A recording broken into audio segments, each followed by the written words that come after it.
Fala pessoal, chegamos então à nossa última aula do curso Noções Básicas sobre IA. Que maratona, viu? Pelo menos para mim foi. Hoje, nosso foco vai ser um estudo de caso sobre os modelos de linguagem em grande escala, chamadas LLMs, Large Language Models, que é a categoria de inteligências artificiais a qual pertence o ChatGPT, o DeepSeek, entre outras, né? Esses modelos representam o que há de mais popular e debatido atualmente no campo da IA. Como eu mencionei na apresentação do curso, eu não encontrei um texto satisfatório sobre esse tema em português. Tá? Os textos eram ou muito técnicos, ou eram coisas como ganhe dinheiro com IA. Né? Por isso, a leitura recomendada hoje está em inglês. Né?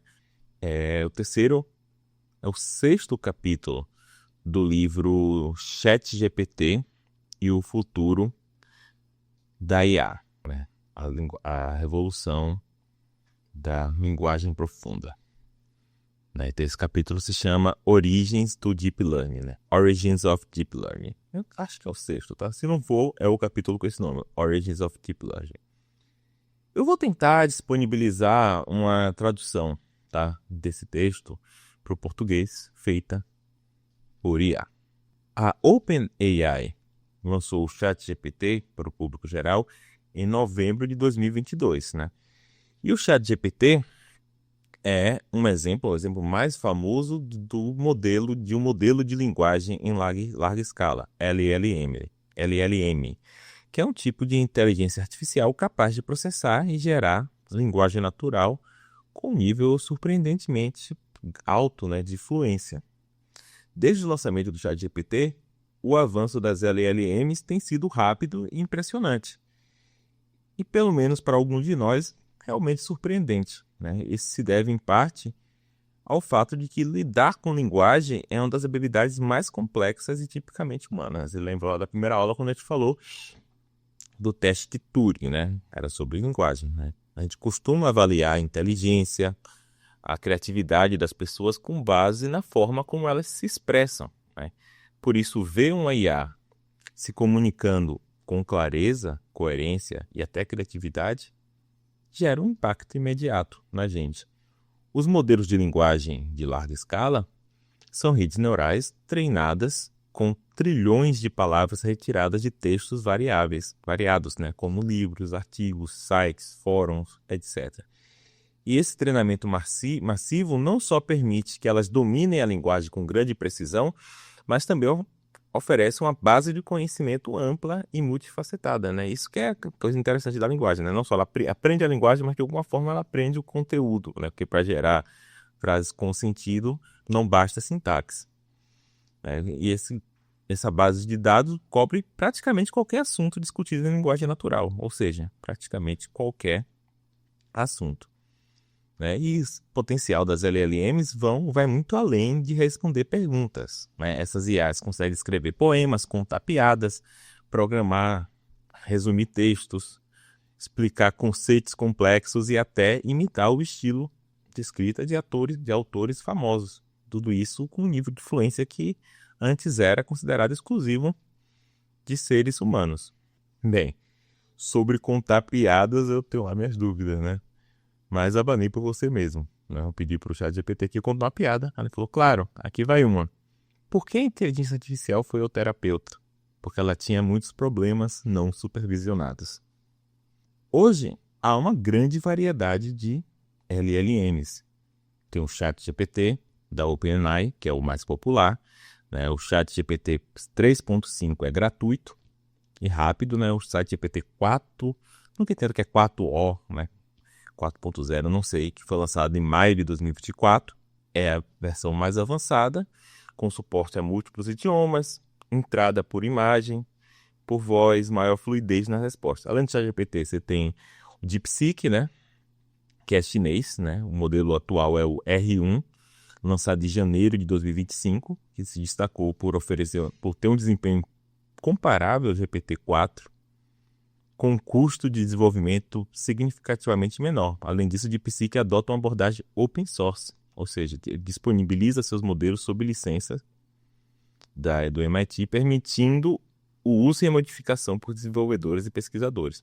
Além desses dois, você tem um Bing Chat da Microsoft, a Bing que nunca decola, né? Que é integrado ao mecanismo de busca da Microsoft, o Bing. Ele usa o GPT-4, está conectado à internet, exibe as fontes das respostas. Você tem o Gemini da Google, né? Disponível em mais de 40 idiomas, possui versões como Gemini Nano para dispositivos móveis, Gemini Pro, que é a base do chatbot, o Gemini Ultra, que é o modo avançado.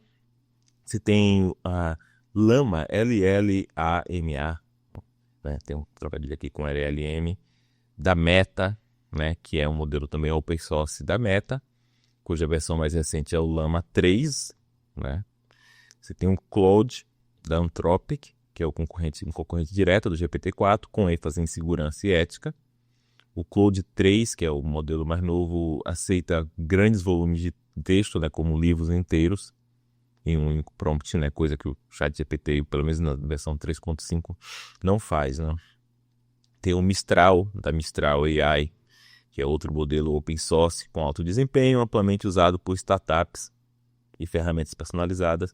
Aí o interessante é que cada uma dessas LLMs tem uma personalidade distinta, que não vem só da arquitetura ou volume de dados utilizados no treinamento, mas muitas vezes do fine tuning. Né? A gente vai ver o que é o fine tuning, que é a forma como foram ajustadas para responder de acordo com certas diretrizes, contextos culturais, valores, etc. O nome GPT, de ChatGPT, vem de Generative Pre-trained Transformer, ou em português, Transformer. Né? Transformer é o tipo de rede transformador, não tem uma tradução muito boa. Generativo, ou que gera linguagem, pré-treinado. Né? Então, ele é generativo porque o modelo gera textos, né, palavra por palavra, em vez de apenas classificar ou selecionar respostas ou traduzir. Ele é pre-trained porque ele é pré-treinado com grandes volumes de texto, extraído de fontes online e offline, além de ser ajustados para tarefas específicas, né, a gente vai falar disso.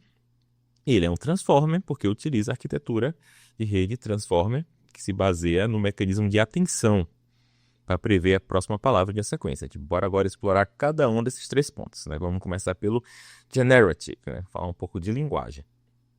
A linguagem é uma expressão bastante sofisticada, talvez a mais sofisticada da cognição humana. Sua complexidade não está apenas na variedade de palavras, mas na estrutura combinatória da linguagem que permite gerar infinitas sentenças a partir de um conjunto finito de elementos. Então, os linguistas chamam essa característica de dupla articulação da linguagem. Você tem um nível de sons ou de letras que são articuladas, são combinadas para formar palavras, e outro nível em que palavras são combinadas para formar frases com sentido. Então, essa capacidade criativa infinita da linguagem, né, e, como eu falei, você pode gerar uma nova frase. Essas estruturas aninhadas, né, com subfrases, você pode sempre aumentar a frase colocando uma subfrase, e gerando uma quantidade infinita de frases. Então, essa capacidade criativa infinita da linguagem é um dos grandes obstáculos para sistemas clássicos de inteligência artificial baseados em regras simbólicas e manipulação lógica. Modelar a linguagem exige lidar com estruturas difíceis de lidar, como frases, sentenças embutidas, né? Foi o exemplo que eu estava dando. O homem que viu o cachorro que estava latindo saiu correndo. Quem saiu correndo? O homem ou o cachorro, né? O desafio aqui está na estrutura da frase. As sentenças estão encaixadas uma na outra, criando uma hierarquia sintática. Então, a primeira frase completa seria: o homem saiu correndo. Que homem? O homem que viu o cachorro que estava latindo. Né? Então, saiu correndo e o homem estão bem separados. Você tem outra frase no meio. que viu o cachorro que estava latindo. Então você precisa, para entender essa frase, você precisa manter as referências alinhadas, né? Tem uma frase dentro da frase, quem viu quem estava latindo, rastrear as relações gramaticais à distância, o homem saiu correndo. Né? Usar uma memória de trabalho, né? Você tem que guardar essas coisas na memória de trabalho para empilhar e desempilhar essas dependências. Isso é complicado. Tem que lidar com anáforas, né? Que anáfora é quando você tem um pronome que se refere a um substantivo ou a alguém que já foi introduzido na frase. Então, para lidar com anáforas, o sistema saiba quem ou ao que um pronome se refere. Maria contou para Ana que ela estava cansada. Quem estava cansado?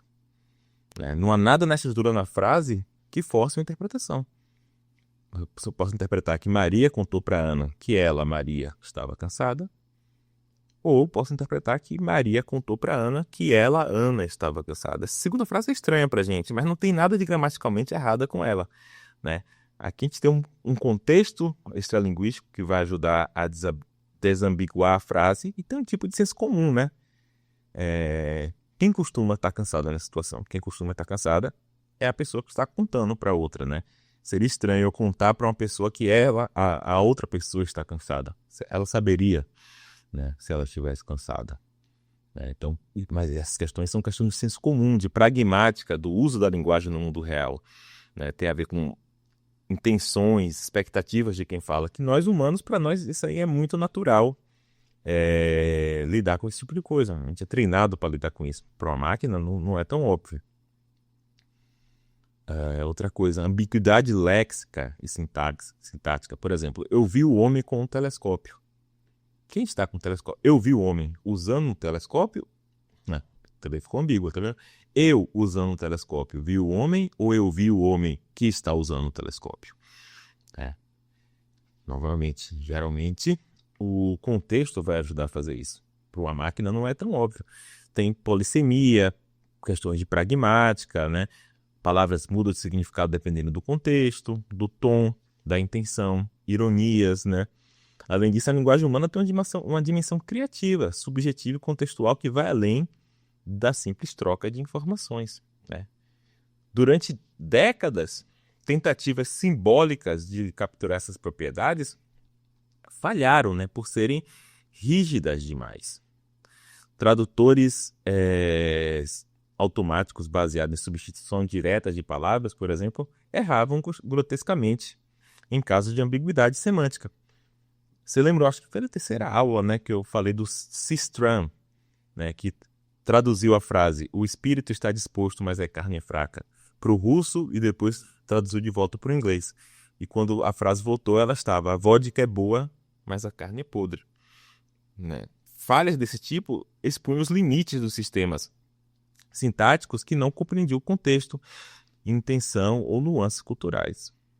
Mas será que o ChatGPT consegue traduzir essa frase do inglês para o russo e do russo para o inglês? A gente pode ver aqui que sim.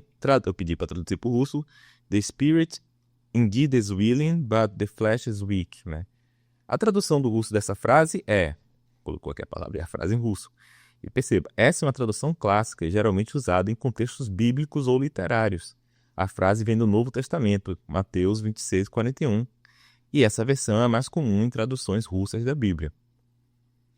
Né? Então ele percebeu qual é o contexto, qual é o uso de onde é que vem essa frase, e ele viu qual é a tradução disso nas Bíblias russas, né? E não simplesmente qual é a tradução palavra por palavra. Né? Aí eu pedi agora para ele traduzir para o inglês a frase que ele me deu em russo. E ele falou: a tradução para o inglês dessa frase aí é "o espírito é fraco, mas a carne é fraca". Essa é a forma tradicional e consagrada da frase na maioria das traduções da Bíblia para o inglês, mantendo a equivalência com o original grego através do russo. Então, na época desses sistemas sintáticos, os linguistas tentavam resolver a linguagem com catálogos extensos de regras e exceções, né, em linguagem formal. Mas programas de tradução baseados em regras fixas ou simples substituições de palavras sempre enfrentavam dificuldades enormes para capturar o sentido correto, especialmente em textos ricos em ambiguidade, contexto cultural e estruturas complexas como a gente viu lá na terceira aula, né? Como esse caso aqui da tradução da Bíblia. Nos anos 80, já havia indícios de que redes neurais poderiam contornar essa dificuldade, né? Então, a gente tem o NetTalk, né? Que foi uma rede neural dos anos 80, um modelo muito simples, uma rede neural muito simples dos anos 80, tá? Que aprendeu a pronunciar palavras em inglês. Uma língua que é repleta de exceções fonológicas, né? A fonologia do português é bastante simples, né? Tem poucas exceções, mas no inglês é terrível. Tanto que as crianças lá ficam aprendendo sempre a soletrar, né? A questão de soletrar lá é difícil, porque vocês, ao ouvir a palavra do, né? É THO, sempre é uma grafia muito estranha, né? Então, essa rede tinha apenas uma camada oculta, o NetTalk, tinha apenas 200 unidades, né? 18 mil pesos, né? As conexões, e ela conseguia ver uma janela só de 7 letras para frente e para trás. Era o máximo que ela conseguia ver. E ainda assim ela foi capaz de capturar tantas regularidades quanto as exceções da pronúncia inglesa, apenas observando dados de entrada e saída. O NetTalk demonstrou que uma rede neural podia internalizar padrões fonológicos complexos sem qualquer regra explícita, um prenúncio das redes, o que as redes neurais poderiam fazer nessa área. Eu vou deixar no post escrito dessa aula um vídeo, né, do treinamento do NetTalk. É muito engraçado, interessante, porque no começo os pesos estão aleatórios, ele simplesmente balbucia coisas estranhas. E depois de, acho que 10 mil exemplos, ela já está falando alguma coisa, etc. E aí no final tem até frases novas que ela consegue pronunciar, tá? Aqui eu esqueci de mostrar, isso aqui é o esquema do NetTalk, né? Você vê que eles só conseguem ver 3 letras antes, 4 letras depois, é bem pouquinho. Então, depois do NetTalk, a gente pode falar do Google Tradutor, né? O tradutor lá para 2011, por aí, já incorporou Deep Learning por meio de redes neurais e representou um avanço significativo na área.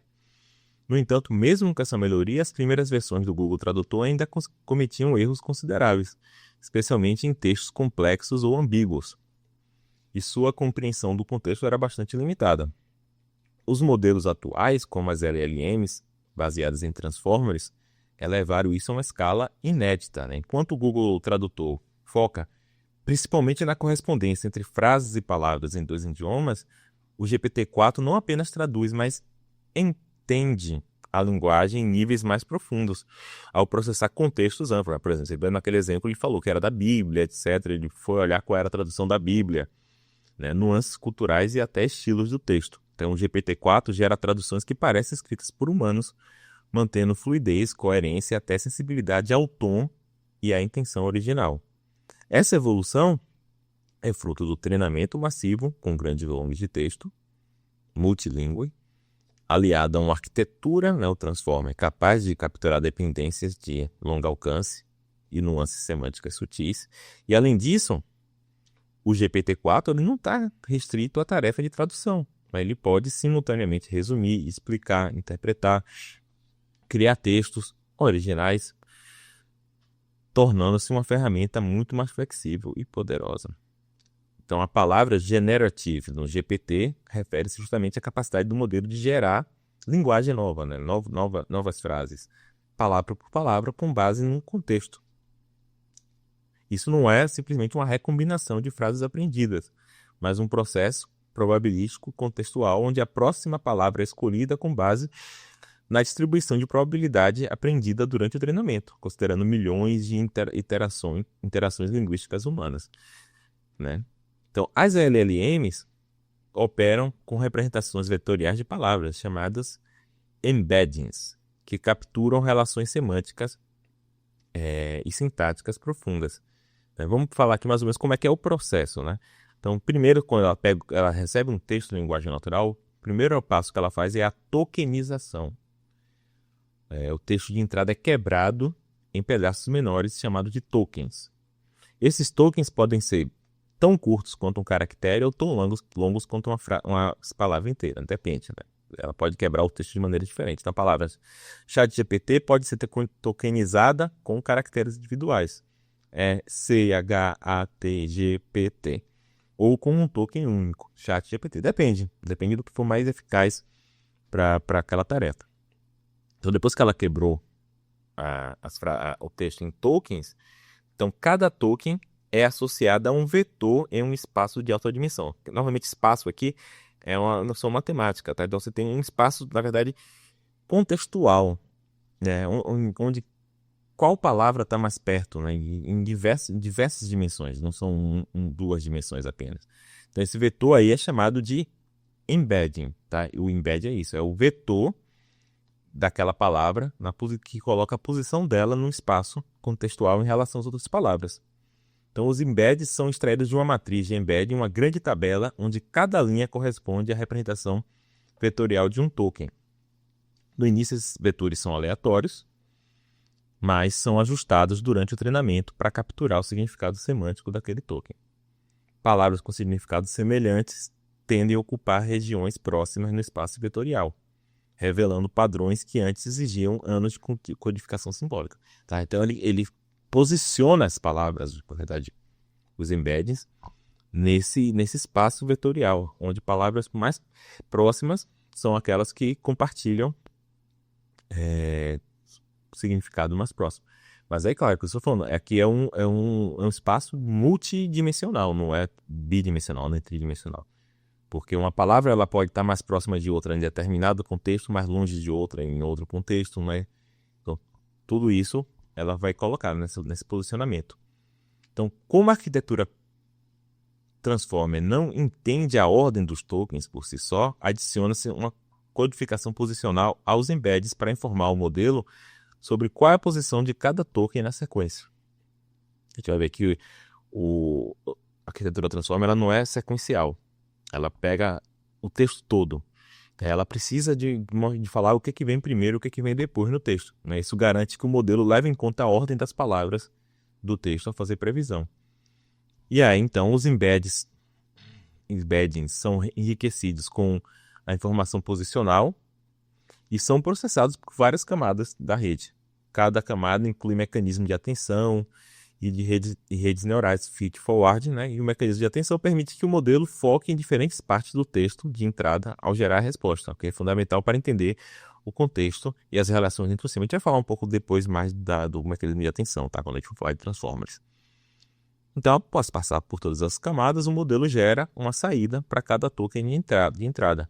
Essa saída pode ser usada para diversas tarefas, como prever a próxima palavra na sequência, determinar se duas frases têm significado semelhante, etc. O mais impressionante é que por dentro da rede, né, vamos dizer assim, não há símbolos nem regras, apenas vetores, pesos e operações sobre matrizes. Tudo que emerge é resultado de aprendizado estatístico de larga escala. A linguagem, com toda a sua criatividade, contradição e finitude, é gerada e não seguida, né? Então, ela não simplesmente memoriza as coisas, né? Por isso, ao dizer que o modelo é generativo, estamos falando que é de algo muito maior do que simplesmente produzir texto. Estamos dizendo que ele simula a própria mecânica da linguagem como um processo dinâmico, criativo e contextualizado, um feito que até pouco tempo atrás parecia restrito à mente humana.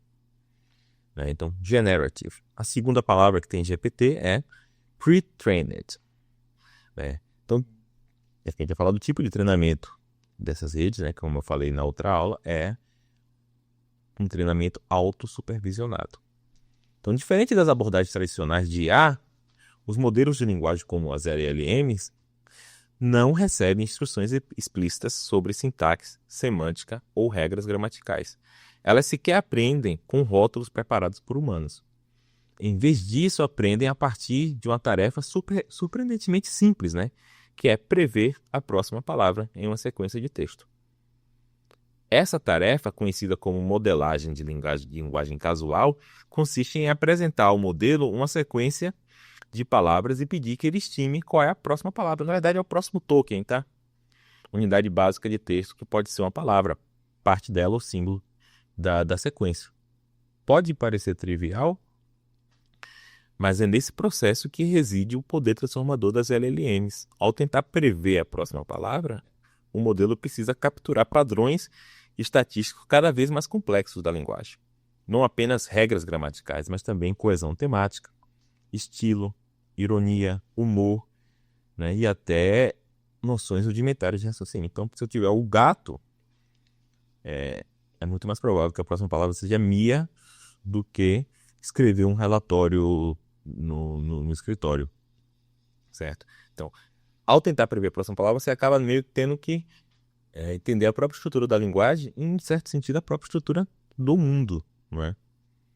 Então, o que torna esse processo possível é o tipo de aprendizado envolvido, que é o aprendizado autossupervisionado, né? Que se distingue tanto do aprendizado supervisionado, que exige rótulos feitos por humanos, quanto do aprendizado não supervisionado puro, que busca apenas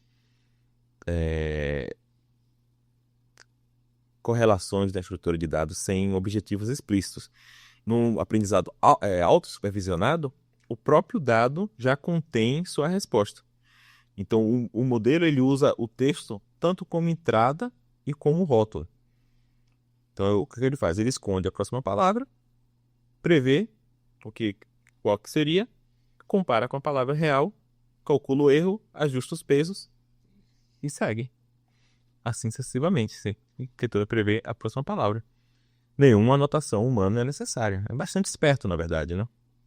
Então, esse ajuste dos pesos internos, que inclui a matriz dos embeddings e os parâmetros de cada modelo, é a que permite que o sistema vá além da simples memorização.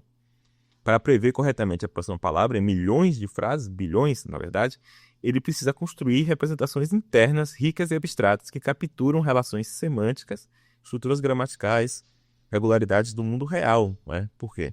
Porque qual é a próxima palavra provável na frase tem a ver até com como o mundo é. Né? Porque a gente geralmente usa a linguagem para falar do mundo. Eu falei, por isso que é mais provável que a próxima palavra seja o gato Mia do que o gato escrever um relatório. Porque gatos, no mundo real, não escrevem relatórios. Né?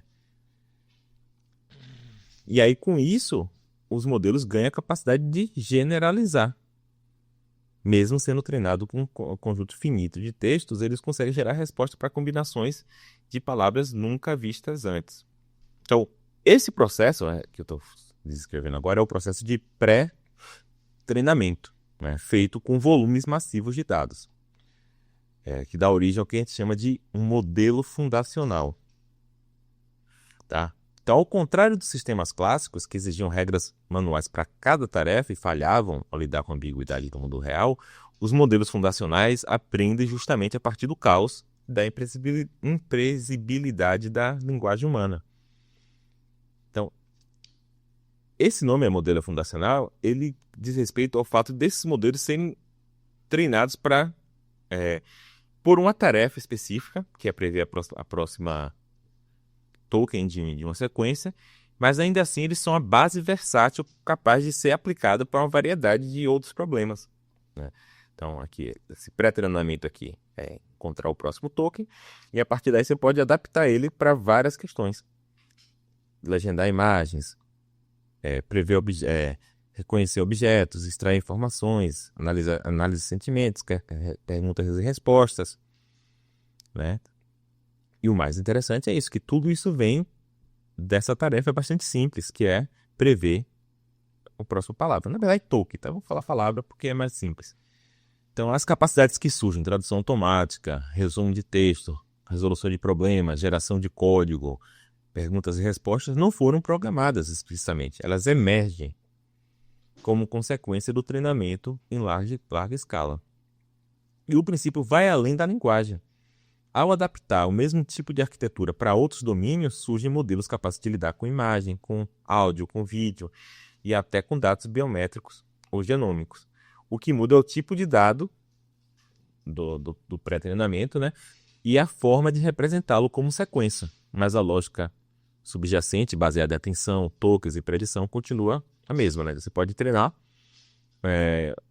uma rede para reconhecer qual é o próximo pixel de uma imagem. Colocar a imagem como fosse uma sequência, qual é o próximo pixel?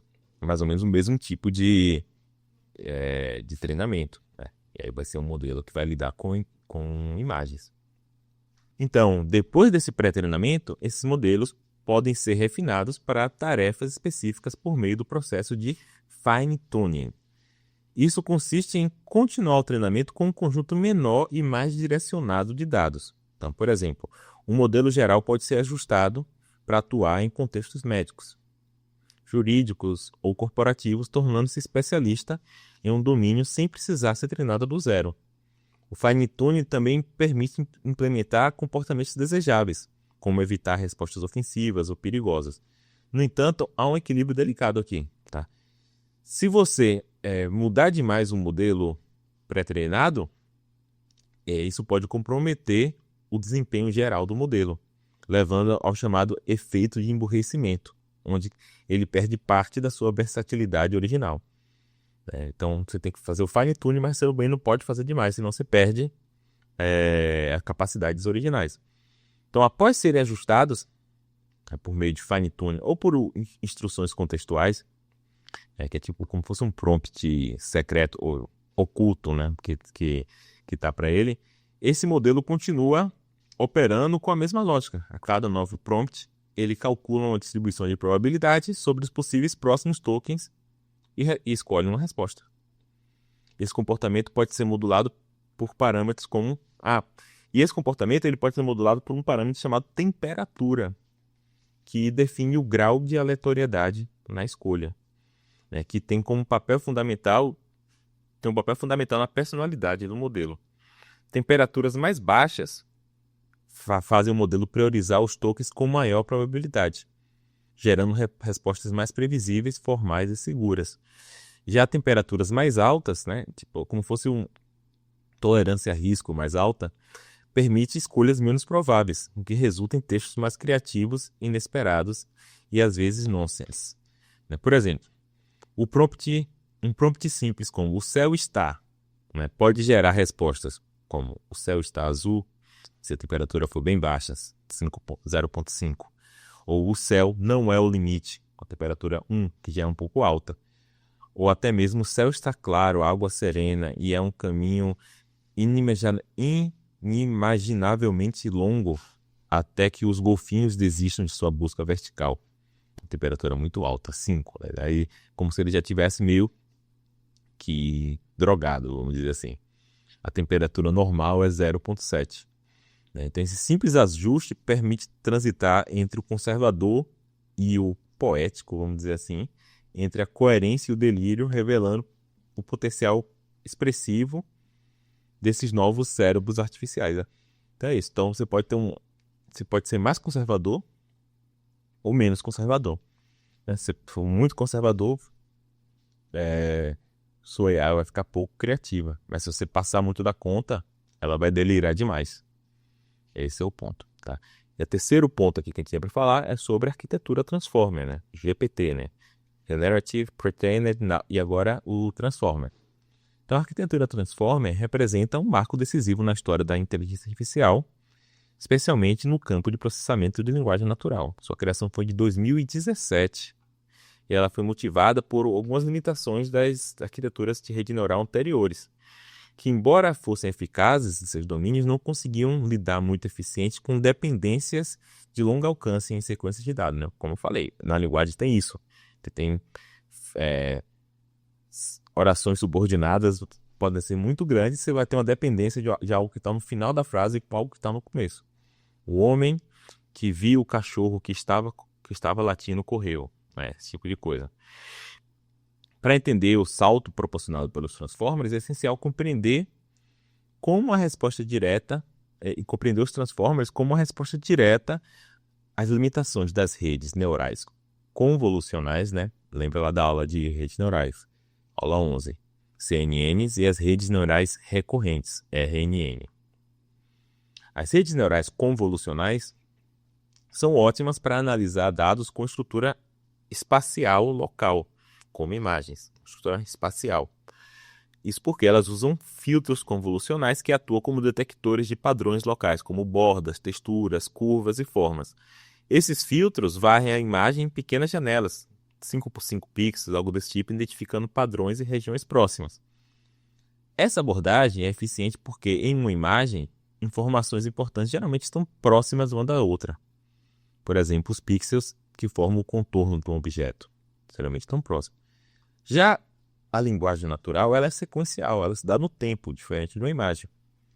O significado da palavra muitas vezes pode depender de palavras que vieram antes ou depois, mesmo que estejam distantes na frase. E as CNNs, né, elas usam uma janela fixa de contexto. Ou seja, cada filtro só vê um pedaço do texto por vez, não vê o texto todo. Né? Com isso, elas conseguem capturar relações locais entre palavras vizinhas, por exemplo, mas têm dificuldades em identificar relações de longo alcance, como entre o sujeito e o verbo de uma frase longa com várias suborações. As RNN, né, Recurrent Neural Networks, por outro lado, foram desenvolvidas para lidar exatamente com dados sequenciais. Elas processam os dados palavra por palavra, mantendo um estado oculto. Né? Um estado oculto. Acho que eu até expliquei errado essa coisa da como é que se dá a recorrência, tá? Então, a rede é como se ela dá um output, que na verdade é input dela mesma. Essa aqui é a recorrência, né? Então, esse aqui é o estado oculto. É tipo um output que ela retroalimenta a própria rede. Então, ela usa esses ciclos para modelar um tipo de memória da entrada. Permite reter informações anteriores, oferecendo à rede alguma forma de memória. Então, se eu tenho um ele na frase, provavelmente eu vou ficar usando essa recorrência para cada palavra até que eu encontre qual é a referência de ele. Então, a recorrência se refere então ao fato de que a entrada da rede, de que a saída da rede em um determinado momento depende não apenas da entrada atual, depende, por exemplo, não só da palavra que ela está lendo naquele momento, mas também de uma memória interna reciclada, né, do ciclo, que são de passos anteriores. Então, mais tecnicamente, a RNN cria ciclos internos na sua arquitetura. A saída oculta de um instante no tempo é repassada como entrada do próximo instante, junto com a nova palavra ou elemento da sequência. Então, em tarefas linguísticas, isso significa que a RNN pode usar o começo da frase para interpretar seu final. Uma das vantagens dela sobre a CNN. Contudo, né, como eu falei lá, isso que eu acho que eu expliquei errado, as RNN sofrem de um problema chamado dissipação de gradiente, que limita sua capacidade de lembrar informações de partes distantes da sequência. Na hora de treinar uma rede, né, a gente usa backpropagation. Né? No caso aqui da RNN, como a gente tem que ajustar o peso, não só em relação àquele entrada, mas o erro muitas vezes tem relação com entradas no passado, né? Você precisa de um algoritmo levemente diferente, que é o Backpropagation Through Time, BPTT.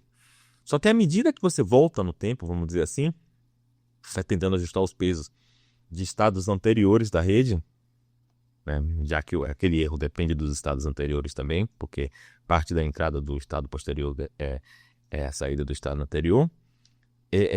Quando você vai fazendo aquela divisão de culpa, as culpas vão ficando cada vez menores. Quanto mais você vai para o passado, elas tendem a zero, né? Elas se dissipam ou somem, né? Isso que é a dissipação do gradiente.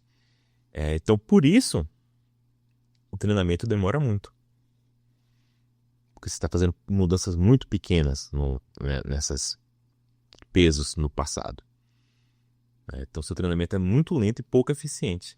Então, foi nesse contexto que surgiram os Transformers, né? Aqui um esquema do Transformers. Você vê como é uma parada meio complicada, tá? Não vou entrar aqui em todos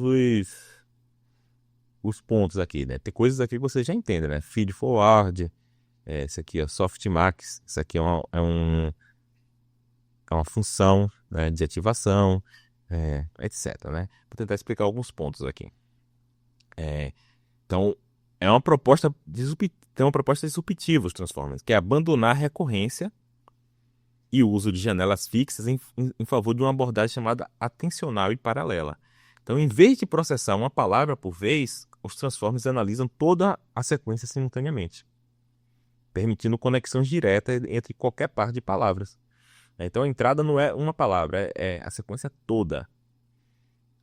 E aí, no centro desse mecanismo está o mecanismo de atenção, ou seja, que ele permite você focar em diferentes partes do input.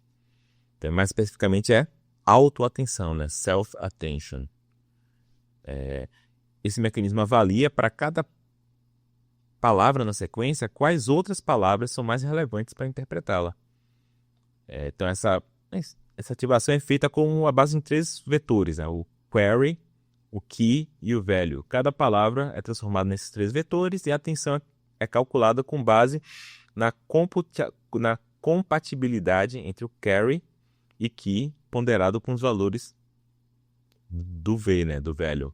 Né? Então, esse processo é realizado por múltiplas cabeças de atenção, multi-head attention, permitindo que o modelo capture diferentes tipos de relações contextuais em paralelo. Então, essa capacidade de capturar relações não locais de forma dinâmica e adaptável é o que torna os transformers superiores às CNNs e RNN. Mas, de alguma maneira, eles herdaram da CNN a ideia de detectar padrões, né, mas expandiram o seu alcance para além do local. E herdaram das RNN, das recorrentes, a acessibilidade à ordem, mas eliminaram a necessidade de processar o input passo a passo. O resultado é uma arquitetura que oferece compreensão global e contextual de uma sequência com muito mais eficiência. Então, o artigo relevante para essa arquitetura de Transformer, o artigo que introduziu essa arquitetura, é chamado de Attention is All You Need, de Vashani et al., né? Essa galera aqui toda. E é aqui, nesse artigo, que ele discute essa arquitetura Transformer. Você vê que tem versões novas até 2023. Então, a estrutura do Transformer é dividida em 2 grandes blocos, o codificador, encoder, e o decodificador, decoder. O encoder recebe a entrada e gera representações contextuais, né? Lembra lá dos embeds, etc., por meio de múltiplas camadas de autoatenção e redes neurais, feed-forward. O decoder, por sua vez, utiliza essas representações para gerar a saída passo a passo. Então, o encoder pega o texto em linguagem natural e forma esses encoders, ou esses embeddings, e o decoder pega os embeds e forma textos em linguagem natural. Então, essa arquitetura foi originalmente pensada para tarefas com tradução automática, mas rapidamente demonstrou versatilidade com uma ampla gama de aplicações linguísticas, como a gente sabe, né? Um conceito fundamental na questão dos transformers é a ideia de context length, comprimento de contexto. Trata-se do número de tokens, palavras, pedaços de palavras, sinais de pontuação, etc., que o modelo pode considerar simultaneamente para fazer uma previsão. Quanto maior o context length, maior é a memória de curto prazo, vamos dizer assim, do modelo, né? Então, em modelos anteriores, como o GPT-2, o comprimento de contexto era de 1024 tokens. No GPT-3 passou para 2048, dobrou, né? No GPT-4 atingiu 32.000. E em versões mais recentes já chega a 1 milhão de tokens. Tá? Esse aumento de escala permite que o modelo mantenha coerência em textos extensos, conectando ideias e mantendo personagens, tópicos e estruturas por longos trechos. Para o efeito de comparação, o NetTalk processava uma janela de 7 letras. Né? Então, de 7 letras para 1 milhão de tokens, que nem letra necessariamente pode ser palavras, é bem diferente. Então, em resumo, os transformers representam a síntese e a superação das redes anteriores. Ali um paralelismo, atenção dinâmica, escalabilidade, redefinindo o que é possível no campo da linguagem natural. Seu impacto foi tão profundo que não apenas eles substituíram as RNNs como modelo padrão, mas também se tornaram a base estrutural de todas as LLMs. Com o avanço contínuo em capacidade e eficiência, os Transformers pavimentaram o caminho para a próxima geração de sistemas inteligentes. E agora eu queria falar um último ponto, que é a questão até que ponto mais é melhor, né? Então, as LLMs, como o ChatGPT, são resultado direto da combinação entre algoritmos robustos, grande volume de dados, modelos inteligentes, algoritmos robustos, grande volume de dados e arquiteturas paralelizáveis, que são os Transformers, que escalam surpreendentemente bem, tanto em profundidade quanto em largura de quantidade de texto, né? Porém, um impressionante salto nas capacidades das redes neurais nos últimos anos é também ligado ao aumento muito grande, do poder computacional. A adição massiva de GPUs há mais de uma década transformou o cenário. Essas placas, originalmente desenvolvidas para gráficos, revelaram ideais para Deep Learning por possuírem milhares de núcleos capazes de operar em paralelo com altíssima eficiência. Então, você vê aqui, aqui é a época, e aqui é a performance das redes. Aqui está o NetTalk. Você vê que a gente estava vindo aqui em uma toada, quando chegou ali em 2013, mais ou menos, a reta subiu muito mais rápido. Aqui está o GPT-3, o AlphaGo, o AlphaZero. Então, uma capacidade de computação muito mais alta. Vê que o AlphaZero, por exemplo, é muito bom. Ele está aqui em 2016, mais ou menos. Ele está acima de coisas que vieram depois, como o GPT-2, etc. Aqui não tem nem o GPT-4, nesse gráfico. Então, a partir de 2012, com a popularização dos GPUs para redes neurais, houve uma inflexão significativa na curva de crescimento de poder computacional. O tempo necessário para dobrar a capacidade computacional caiu drasticamente. E perceba, não sei se isso aqui vai querer dizer muito para as pessoas, mas essa escala aqui está na escala logarítmica. Cada ponto aqui na escala é dobrar a capacidade. 10 a 0, aqui vai ter 10 a 1, 10 a 2, 10 a 3. Então aqui não é simplesmente um aumento linear, isso aqui é logaritmo. Então isso aqui, na verdade, é um crescimento realmente exponencial.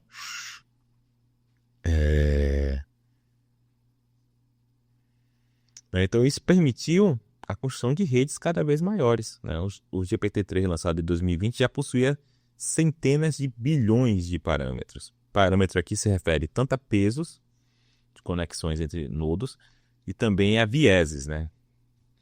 O viés funciona como um tipo de deslocamento. É uma coisinha que você soma o peso, tá? Para quando o peso for zero, pode ser que você queira que tenha alguma saída mesmo assim. Você tem um viés, tá? Mas de qualquer forma você tem bilhões de parâmetros que você pode mudar. No GPT-4 já rompeu a barreira de 1 trilhão de parâmetros. Esses parâmetros são pesos que a rede ajusta durante o processo de treinamento. E o mais surpreendente, quanto mais parâmetro, melhor foi ficando a generalização. E isso contraria a intuição clássica da estatística. Na abordagem tradicional, aumentar demais o número de parâmetros em relação à quantidade de dados leva a overfitting. Sua rede tem parâmetros demais, ela vai sempre tomar como caminho mais fácil decorar. Eu tenho espaço demais aqui, eu vou só decorar. Então, um modelo com muitos parâmetros tem alta capacidade expressiva e ele consegue representar uma grande variedade de funções e comportamentos. Se os dados forem poucos, o modelo pode simplesmente memorizar os dados, ajustando até os ruídos e as particularidades do conjunto de treinamento. O que foi observado nas LLMs, porém, é algo conhecido como duplo descenso, double descent. À medida que o número de parâmetros cresce, o erro no conjunto de teste inicialmente começa a aumentar, o que é o esperado, porque você tem parâmetros demais, seu conjunto você está provavelmente fazendo overfitting, Então, quando você testa, quando você treina, depois testa, o erro vai aumentar. Só que o que aconteceu com as redes neurais foi que ele foi aumentando assim, chegou uma hora que ele começou a diminuir de novo. Ou seja, há um regime moderno em que os modelos altamente sobreparametrizados, trilhão de parâmetros, continuam a melhorar sua capacidade de generalização, mesmo tendo mais capacidade do que o necessário para memorizar os dados. Então, esse é chamado paradoxo da sobreparametrização e da generalização, e não é algo totalmente entendido ainda, a matemática por trás disso, tá? Então, no livro lá que eu coloquei para você, o capítulo 6 fala dos transformers e tal. O 7, para quem tiver interesse máximo em matemática, é um capítulo sobre a matemática por trás dos transformers. E ele fala isso aqui, que ainda não se sabe por que isso acontece. Então, em resumo, nós vivemos um momento único em que dimensões maiores, né? Lembra que a gente tinha um problema da dimensionalidade para IA? A gente vive um momento em que dimensões maiores não apenas não atrapalham, mas ajudam. Ter mais dados, ter redes mais complexas, as estão tornando melhor e não pior. O que antes era visto como um limite teórico, agora se revela como motor da inovação. Então, a era do Transformers mostra que, quando o poder computacional encontra a estrutura algorítmica certa, o crescimento em escala pode ser sinônimo de crescimento em inteligência. Tá bom, gente? Então, vamos ficar por aqui. Não nos encontramos na próxima aula em vídeo, pelo menos, mas eu vejo vocês ou em algum encontro síncrono, ou pelo nosso sistema, pelo grupo do WhatsApp. Então é isso, gente. Um abraço. Tchau.